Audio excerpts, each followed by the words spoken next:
ناظرین، آج ہم بات کریں گے آپ صلی اللہ علیہ وسلم کی اس مبارک زندگی کے بارے میں جو نبوت سے وفات تک ہے۔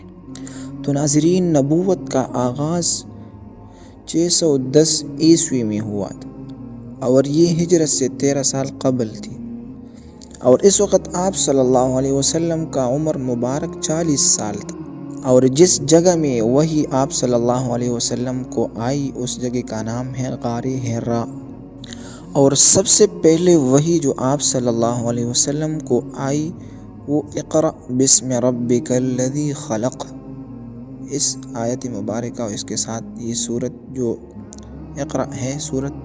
یہ سب سے پہلے آپ صلی اللہ علیہ وسلم کو نازل کیا گیا۔ اور ناظرین، سب سے پہلے جو آپ صلی اللہ علیہ وسلم پر ایمان لائی تھی تو بچوں میں سب سے پہلا مسلمان ہے حضرت علی رضی اللہ تعالی عنہ، جس نے سب سے پہلے ایمان لائی تھی۔ اور بڑوں میں جو آدمیوں میں ہیں وہ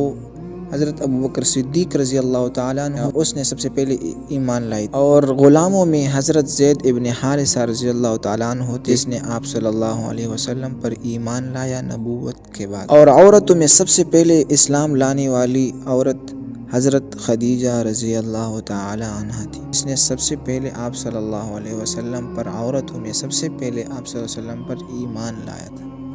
تو چونکہ آپ صلی اللہ علیہ وسلم کو نبوت 610 عیسوی میں مل گیا تھا، تو اس کے بعد 613 عیسوی تک آپ صلی اللہ علیہ وسلم خفیہ دعوت لوگوں کو دیتے تھے۔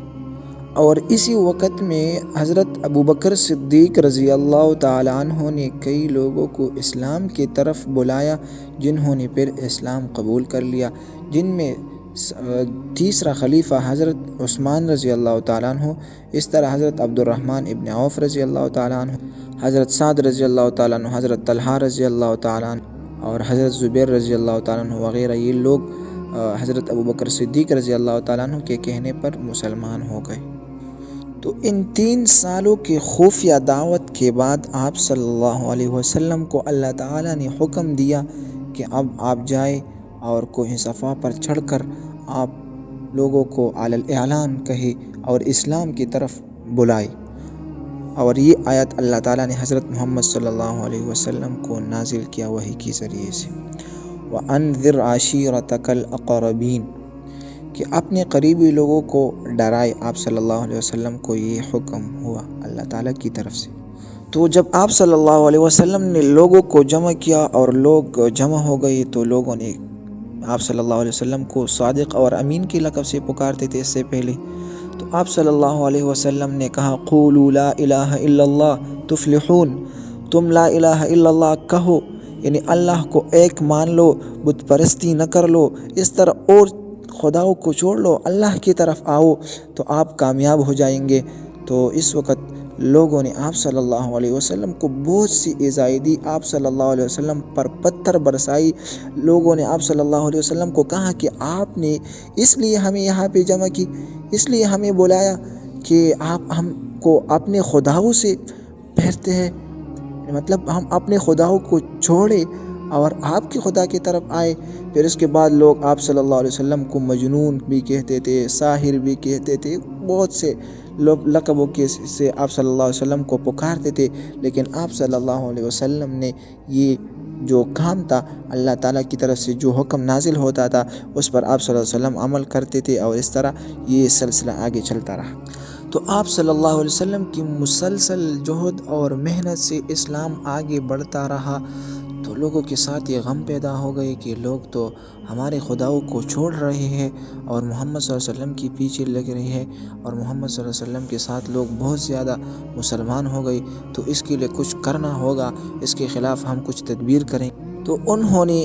مسلمانوں پر اور آپ صلی اللہ علیہ وسلم کی جو خاندان تھی بنو ہاشم، اس کے ساتھ بائیکاٹ کی اور ان پر پابندیاں لگائی، اور یہ اس لیے لگائی، اور یہ بائیکاٹ اس لیے کیا تاکہ جو اس کے خاندان والے ہیں تاکہ وہ اس کی حمایت چھوڑ کر اس سے مطلب علیحدہ ہو جائے، تاکہ یہ علیحدہ رہ جائے محمد صلی اللہ علیہ وسلم، اور لوگ اس کے ساتھ مزید اسلام میں داخل نہ ہو جائے۔ تو اسی وجہ سے قریش نے تحریر میں لکھا تھا جو پابندیاں انہوں نے لگائی، اس میں سب سے پہلے پابندی یہ تھی کہ مسلمان اور بنو ہاشم کے ساتھ کوئی بھی شادی نہیں کرے گا، ٹھیک ہے۔ تو یہ سب سے پہلے اور بڑی شرط تھی کہ لوگ اس کے ساتھ شادی نہیں کریں گے، تو تاکہ لوگ مجبور ہو جائے اس پر کہ اسلام میں داخل نہ ہو جائے، اور جو مسلمان ہوئے وہ بھی مطلب اپنی دین کی طرف لوٹ جائے اور محمد صلی اللہ علیہ وسلم کو چھوڑے۔ تو اس وجہ سے انہوں نے یہ پابندی لگائی۔ اور دوسری جو پابندی تھی وہ یہ تھی کہ کوئی اس کے ساتھ خرید و فروخت نہیں کرے گا۔ تو جب لوگ اس کے ساتھ خرید و فروخت چھوڑیں گے تو پھر اس کی جو زندگی ہے، جو رزق ہے، وہ ختم ہو جائیں گے، اور یہ مجبور ہو جائیں گے اس بات پر کہ اسلام کو چھوڑے اور اپنے دین میں داخل۔ اور تیسرا اور یہ پابندی لگائی کہ کوئی بھی اس کے ساتھ مدد بھی نہیں کرے گا اور نہ اس کو روٹی اور کھانا پینا اس کو دے گا، کیونکہ جو پہلے جو شرائط تھی ان سے مطلب ان کے کھانے میں مطلب خلل آتا تھا، تو لوگ کو بھی یہ کہا کہ تم میں سے کسی نے بھی اس کو کھانا پینا بھی نہیں دینا ہے اور نہ کوئی اور چیز دینی ہے۔ اور یہ جو پابندیاں لگائی اور بائیکاٹ کی، یہ 616 سے 619 تک۔ پھر اس کے بعد حضرت ابو طالب آپ صلی اللہ علیہ وسلم کا بہت موقع میں آپ صلی اللہ علیہ وسلم کا مدد کرتے تھے، لیکن یہ بات تھی کہ اس نے ایمان اور اسلام قبول نہیں کیا تھا، صرف یہ بات تھی۔ لیکن جو آپ صلی اللہ علیہ وسلم کی جو مطلب مدد کی کام تھی تو وہ اس میں صف اول میں کھڑا ہوتا تھا، اور وہ آپ صلی اللہ علیہ وسلم کا شانہ بشانہ کھڑا ہوتا تھا۔ لیکن پھر چونکہ 619 عیسوی میں پھر آپ صلی اللہ علیہ وسلم کے چچا ابو طالب وفات ہو گئی، تو آپ صلی اللہ علیہ وسلم کے لیے مشکلات اور بھی بڑھ گئی، کیونکہ آپ صلی اللہ علیہ وسلم کا جو حامی تھا اور جو مددگار تھا وہ دنیا سے چلی گئی۔ اور اس کے ساتھ حضرت خدیجہ رضی اللہ عنہا جو آپ صلی اللہ علیہ وسلم کی پہلی بیوی تھی وہ بھی وفات پا گئی۔ تو اس سال کو عام الحزن یعنی غم کا سال بھی کہا جاتا ہے، اسی وجہ سے، کیونکہ اس وقت آپ صلی اللہ علیہ وسلم کو بہت غم ہو گیا، تو اس وجہ سے اس کو عام الحزن یعنی غم کا سال کہا جاتا ہے۔ پھر اس کے بعد 620 عیسوی میں آپ صلی اللہ علیہ وسلم طائف کی طرف چلی گئی۔ وہاں پر آپ صلی اللہ علیہ وسلم نے لوگوں کو اس کلمہ کی طرف اور اللہ کی طرف بلایا، لیکن انہوں نے آپ صلی اللہ علیہ وسلم پر پتھر برسائے اور آپ صلی اللہ علیہ وسلم کو زخمی بھی کیا تھا، اور آپ صلی اللہ علیہ وسلم نے وہاں پر بہت تکلیفیں برداشت کی۔ تو لوگوں نے آپ صلی اللہ علیہ وسلم پر پتھر برسائے، تو اسی وجہ سے ایک فرشتہ آیا، آپ صلی اللہ علیہ وسلم کو کہا کہ آپ ہمیں آرڈر کریں کہ ہم ان طائف والوں کو زمین کی ہستی سے مٹائے، آپ صرف ہمیں اجازت دیں۔ لیکن قربان آپ صلی اللہ علیہ وسلم پر کہ اتنے ظلم کے باوجود بھی آپ صلی اللہ علیہ وسلم کہتے کہ میں امید رکھتا ہوں کہ ان کی نسلوں میں اللہ تعالیٰ یہ جو عبادت کرنے والے ہیں اللہ تعالیٰ ان کو پیدا کرے گا ان کی نسلوں سے، تو اسی وجہ سے ان کو حکم نہیں دیا کہ آپ ان کو ہلاک کریں، ان کو ختم کریں۔ اس وجہ سے آپ صلی اللہ علیہ وسلم نے ان پر رحم کھائی تاکہ ان کے مطلب بچے آ جائیں گے اور وہ مسلمان ہو جائیں گے۔ پھر اس کے بعد 620 عیسوی میں واقعہ معراج جو بڑا واقعہ ہے کہ آپ صلی اللہ علیہ وسلم آسمانوں پر گیا تھا، مطلب بیت المقدس تک، پھر اس کے بعد آسمان تک گیا اور اللہ کے ساتھ ملاقات کی، اور وہاں سے پھر 50 نمازیں پہلے فرض ہوئی۔ پھر اس کے بعد مطلب اس کے بعد آپ صلی اللہ علیہ وسلم نیچے نازل ہو گیا، تو جو پچھلے پیغمبر تھے انہوں نے بتایا کہ بہت زیادہ ہے آپ کی امت پر، آپ دوبارہ جا کے اللہ تعالیٰ سے بتائے کہ یہ نہیں کریں گے، پھر مطلب آپ اس میں کچھ کمی کریں۔ تو پھر اللہ تعالیٰ نے آخر میں مطلب 5 نماز کر لی، اور وہ 5 نماز ہم پڑھتے ہیں۔ اللہ تعالیٰ نے پھر آخر میں یہ بھی بتایا کہ آپ کی امت 5 نماز پڑھے گی، لیکن ان کا ثواب 50 نمازوں کا ہوگا۔ بہت اچھی بات ہے اس امت کے لیے۔ پھر اس کے بعد 622 عیسوی میں آپ صلی اللہ علیہ وسلم نے مدینہ کی طرف ہجرت کی،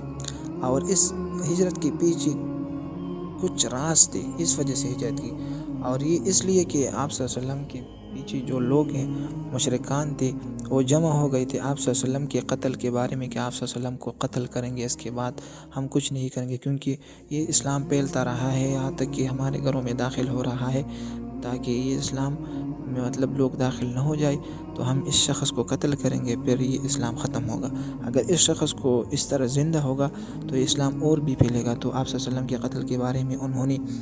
منصوبے تیار کیے، لیکن وہ منصوبے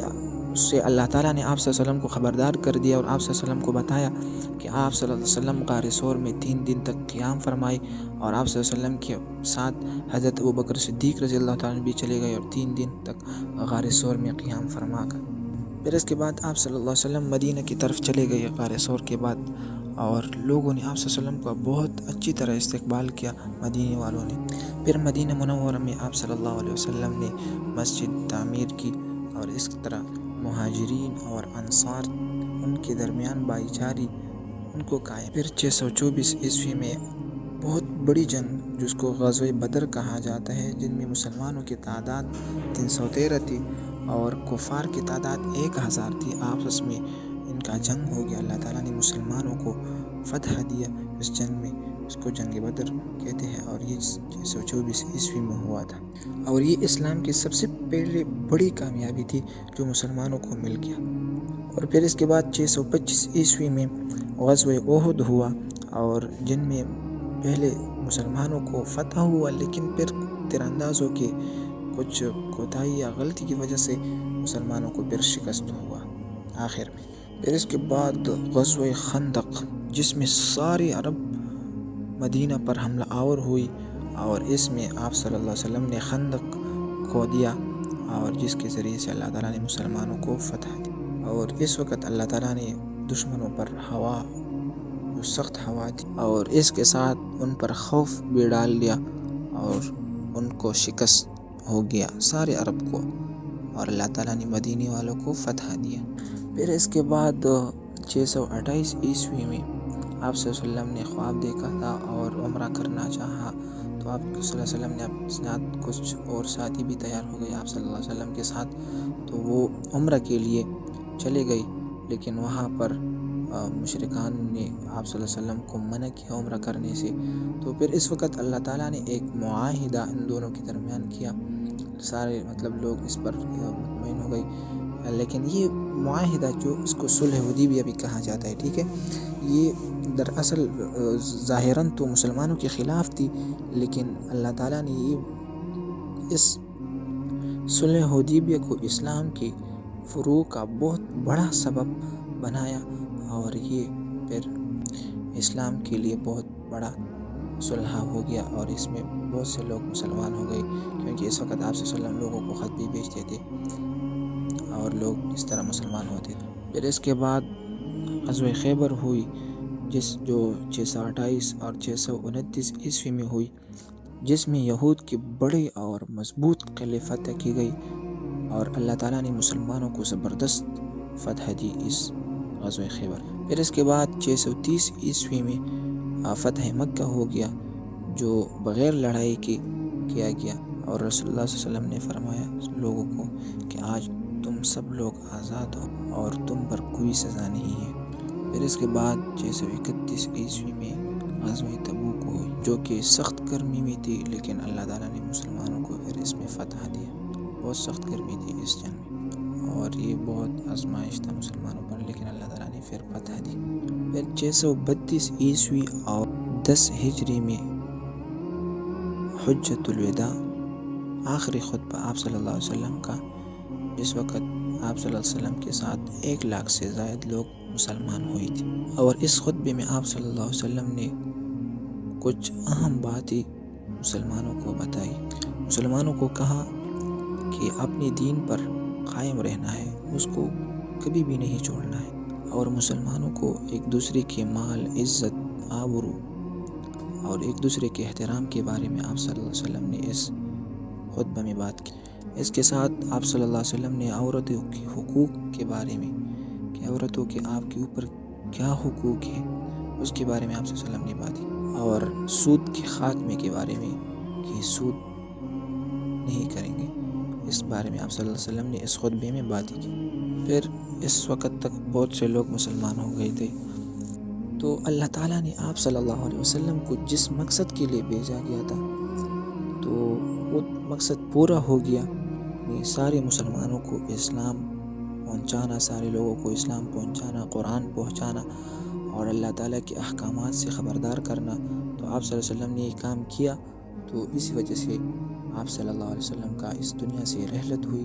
اور یہ 632 عیسوی میں ربیع الاول 11 ہجری میں آپ صلی اللہ علیہ وسلم کا اس دنیا سے وفات ہوگی. آپ صلی اللہ علیہ وسلم اس دنیا سے چلے گئے. اور وفات سے پہلے آپ صلی اللہ علیہ وسلم تقریباً 13 دن تک آپ صلی اللہ علیہ وسلم بیمار تھے اور حضرت عائشہ رضی اللہ تعالی عنہا کے حجرے میں مقیم تھے. اور اس وقت آپ صلی اللہ علیہ وسلم کا عمر مبارک 63 سال تھا. اور آپ صلی اللہ علیہ وسلم نے سب سے آخری وصیت جو فرمائی وہ یہ تھی کہ اے لوگو نماز کا خیال رکھو، نماز کا خیال رکھو اور اپنے غلاموں پر رحم کرو، قربان جاؤ محمد صلی اللہ علیہ وسلم پر